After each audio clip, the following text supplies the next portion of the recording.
October মাসের দ্বিতীয় পক্ষের সেরা পত্রদাতা মধুমিতা গঙ্গোপাধ্যায়ের সাক্ষাৎকার। তার সঙ্গে কথা বলেছেন দেবশ্রী ঘোষ। অক্টোবর মাসের দ্বিতীয় পক্ষে প্রাত্যহিকীতে চিঠি লেখার বিষয় ছিল ফেরা। এই বিষয়ে সেরা চিঠিটি যার নির্বাচিত হয়েছে তিনি মধুমিতা গঙ্গোপাধ্যায়, গ্রাম ও পোস্ট পলাশী, থানা কালীগঞ্জ, জেলা নদিয়া থেকে এসেছেন। মধুমিতাদি আজ আমাদের সঙ্গে আছেন স্টুডিওতে। মধুমিতাদি, স্বাগত জানাই আপনাকে। নমস্কার আপনাদের সকলকে। এটাই আপনার প্রথমবার সেরা নির্বাচিত হওয়া? একেবারেই। কেমন লাগছে আপনার নিজের এবং আপনার আত্মীয় স্বজন, বাড়িতে পরিবার পরিজন সবার কি প্রতিক্রিয়া? এই যে আমি সেরা হয়েছি, সত্যি ভীষণ ভীষণ প্রাপ্তি আমার কাছে, ভীষণ ভালো লেগেছে। আপনি প্রাত্যহিকী শোনেন কি অনেক দিন থেকেই না? হ্যাঁ, আগে তো অবশ্যই, না শুনলে লেখাটা আসে না এতটা। লিখছেন কতদিন? প্রায় 3 বছর। তো হঠাৎ লেখার কথা মনে হলো কেন? সেটা কি প্রাত্যহিকীতেই শুধু, না অন্যান্য বেতার অনুষ্ঠানেও লিখেছেন? অন্যান্য অনুষ্ঠানেও লিখি, বুধ সকালে, তারপর মহিলা মহল, সমস্ত বিষয়তেই চেষ্টা করি লেখার। তো এটাতেই প্রথমবার আমি সেরা নির্বাচিত হয়েছি। এমনি চিঠি ছাড়া অন্য মৌলিক লেখার মধ্যে? হ্যাঁ, গল্প, ছোট গল্প, কবিতা, ছড়া ব্যাপারটা আমাকে ভীষণ টানে, আর সেটাই আমি বেশি লিখি। আপনার বাড়িতে কে কে আছেন?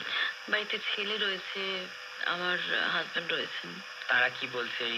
হ্যাঁ, তাদেরও ভীষণ ভালো লাগা, এবং সত্যি কথা বলতে কি, তাদের অনুপ্রেরণাতেই আমার লেখার কাজ, আমার হাজবেন্ডের সাহচর্য, সেই জায়গাটা থেকেই আমার এই পথ চলা। আপনি আমাদের অক্টোবরের দ্বিতীয় পক্ষে বিষয় ছিল ফেরা, যে বিষয়ে চিঠি লিখে আপনি সেরা হয়েছেন। আপনি একটি ছেলের মেয়ে জীবনে ফেরার কথা লিখেছেন। একেবারে। তো সেটা কি আপনার বাস্তব কোনো অভিজ্ঞতা প্রসূত, না কাল্পনিক?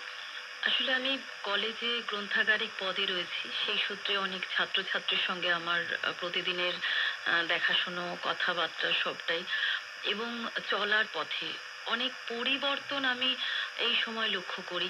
যখন এই সময়টা ছিল, একটা সময় যখন একটা ছেলের মনটা হয়তো মেয়ের, কিন্তু সেটাকে গোপনেই রাখতে হচ্ছে। কিন্তু সময়টা যেহেতু অনেক এগিয়ে এসেছে, তাই সেইটা তারা প্রকাশ করতে পারছে। যেমন ধরুন, একটা ছেলে, সে লিপস্টিক পরতে ভালোবাসে, সে শাড়ি পরতে ভালোবাসে, সে কিন্তু সেটাকে তার বহিঃপ্রকাশের মধ্যে এনেছে। আর এই দিকটা আমার খুব পছন্দের। আমি একটা ভিজুয়ালি কাজও করেছি কবিতার মধ্যে দিয়ে, যেখানে ট্রান্সজেন্ডার যেটা বলা হচ্ছে, একটা ছেলেকে নিয়েই কাজটা করা হয়েছে, এবং সে ছোট থেকেই শাড়ি পরতে ভালোবাসে, সাজতে ভালোবাসে।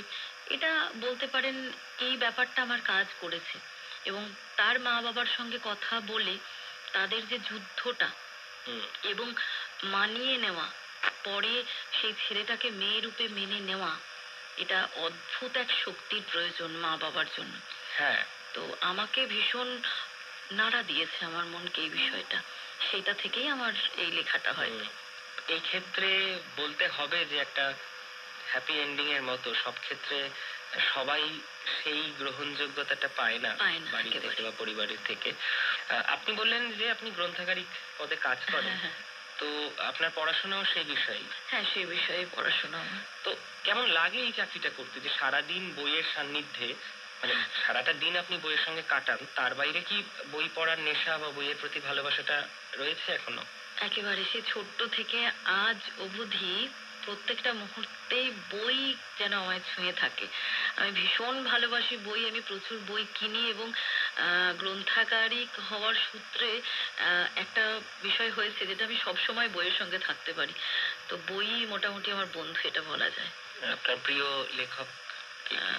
আসলে প্রিয় এভাবে বলা যায় না, যখন যাকে পড়ি তার লেখাই মন ছুঁয়ে যায়।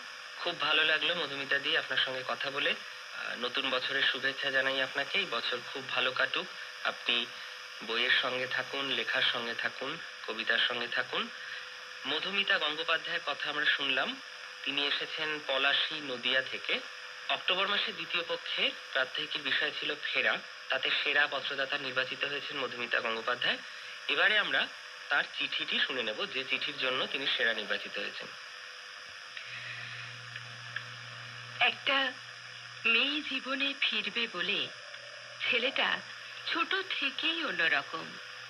স্কুলের ব্যাগের লিপস্টিক কাজলে ছেলেটা খুশি থাকে, আনন্দ পায় মেয়ের মতো থাকতে পেরে। এ এক অন্য ফেরা, এমন ফেরা যাদের আনন্দ দেয় না তারা হলেন মা বাবা। সমাজের কটাক্ষ লাঞ্ছনা দিনের পর দিন বাবার মনের যন্ত্রণা বাড়িয়ে দেয়, মায়ের স্বপ্ন ভেঙে টুকরো টুকরো হয়ে যায়। সেদিন যখন বাবা কাজের জায়গায় গিয়ে কানাঘুষো শুনলেন, এ আবার কি, এ আবার কি আদিক্ষেতা, ছেলে ছেলের মতোই থাক, মেয়ে হওয়ার দরকারটাই বা কি, যত সব কি যে দিনকাল এলো। অসহায় বাবার মাথায় কি যে হলো। বাড়ি ফিরে চিৎকার করে ছেলেকে বলল, তুই এই বাড়িতে আর থাকবে না, নিজের রাস্তা নিজে দেখে নে। রাতের অন্ধকারে মুখ লুকিয়ে পালিয়ে গেল ছেলে। দিন যায়, রাত যায়, ফিরে আসে সকাল সূর্য, সন্ধে ফেরে পাখিরা। শুধু ছেলে ফেরে না, মায়ের চোখে জলের নদী। হঠাৎ ছেলের খোঁজ পেয়ে বাবা ছুটে যান আশ্রমে। দেখা মেলে সেখানে মেয়েতে রূপান্তরিত হওয়া ছেলের সঙ্গে। আশ্রমের মহারাজ বাবাকে বোঝান, মাকে দমন করা যায় না। বাবা ছেলের মাথায় হাত রেখে বলেন, তুই আমার মা দুর্গা। চারিদিকেই ঢাকের আওয়াজ, মা দেখছেন ওদের ফেরা, বাবা আর ছেলে। না না,